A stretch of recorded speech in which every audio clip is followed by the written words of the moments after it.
Alright, hi everybody, it's Scotty from Scotty's Record Shop again, and this video is going to be of what I have for George Harrison. I don't have everything. I think there's a couple of things that I'm missing that I'm still going to get eventually. I just show you, the anniversary of his death is coming up this month, so, it was like the 29th or something like that. So, like 12 years ago, 11 years ago. That's, a long time ago. Anyway, these are the albums that I have by George. Um, First one, I believe this was the first record ever issued on Apple too. It's actually all Indian music. It's called Wonderwall that he put out. He was the first person to put out.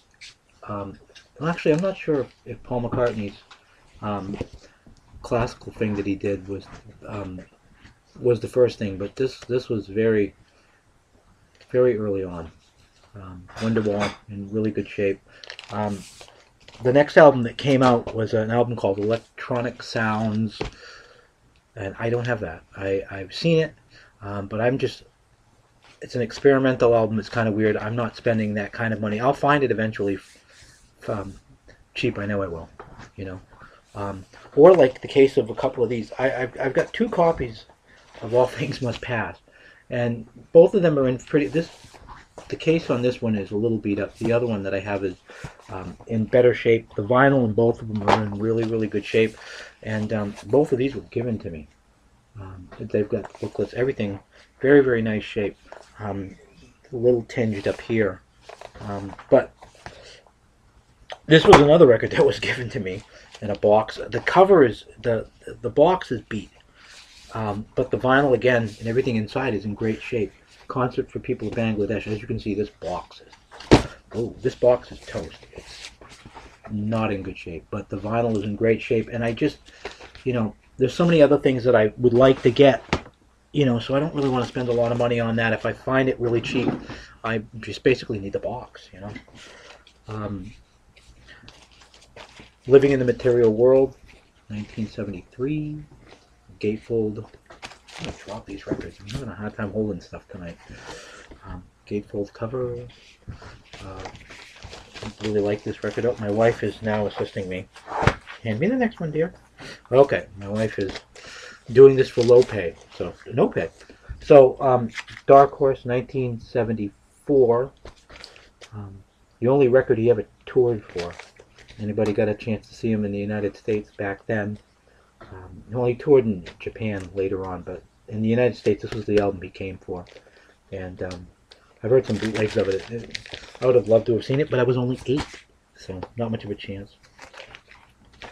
1975 Extra Texture, which actually has a neat little cover. If I can get this thing out of here, it's a cutout, which is really interesting. Some people trash this record. I like it. I maybe a little quote unquote overproduced, but I like it. Last record on Apple. The Best of George Harrison. This record's weird because like half the songs are Beatles songs, and the other half are George Harrison songs, and it's really kind of sad because Capitol wouldn't put out a best of with like all of his, all solo stuff. It's kind of weird. Maybe a slap in the face to him or something, because he wouldn't stick around on Capitol.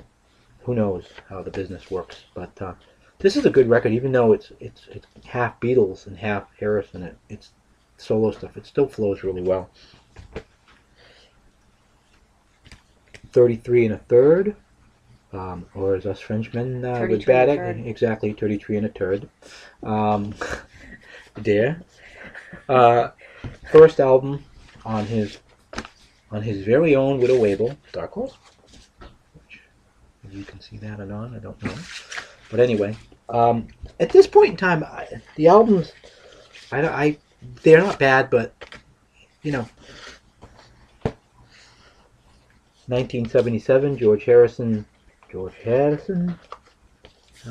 Again, not a bad album. It's not an earlier It's not as good as his earlier solo stuff, I don't think, but some people, you know. But it's a must-have if you like George.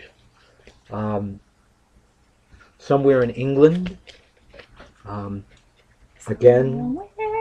Over in England. Yeah, anyway. 1981. My wife is desperately trying to screw me up, and she's doing a very good job, and that's okay. With all those years ago, which had the remaining Beatles on it, kind of as a tribute to John. This record, I got this fairly recently because I'm just not a big fan of this record, and neither were the rest of the record buying public. Gone Troppo, it just, I don't know, it's okay. It didn't sell well in America. All the singles that came off of it flopped. You know, for George Harrison, this was kind of not a big score for him. It wasn't a big, you know, didn't do well. Last one. Last one? Thank you very much. Cloud Nine, this was his kind of comeback record. And this is the last one that I have. I'm missing the Best of Dark Horse. I got it on CD. And I also have the electronic music on digital format as well. But this is my last George Harrison album. And this is a great record. Produced, oh gosh, what's his name? Yeah, from Yellow, Jeff Lynne produced it. So it's a really, really, really good record. I'm not going to show Traveling Wilburys or anything like that, but that's just a quick overview of my George Harrison stuff for right now, anyway. So until next time, everybody. I have a question. What? You mentioned something about a guy doing a Japanese record on Apple. That was the last video. Okay, so would that make it a Japanese apple? I don't even get that. But anyway. Or if there's apples in Japan? I'm sure there are. But anyway, I'll have to ponder that last statement by my wife, and I'll get back to you on that later. Yeah. Thanks, dear. Alrighty, until next time, everybody. Okay. Goodbye.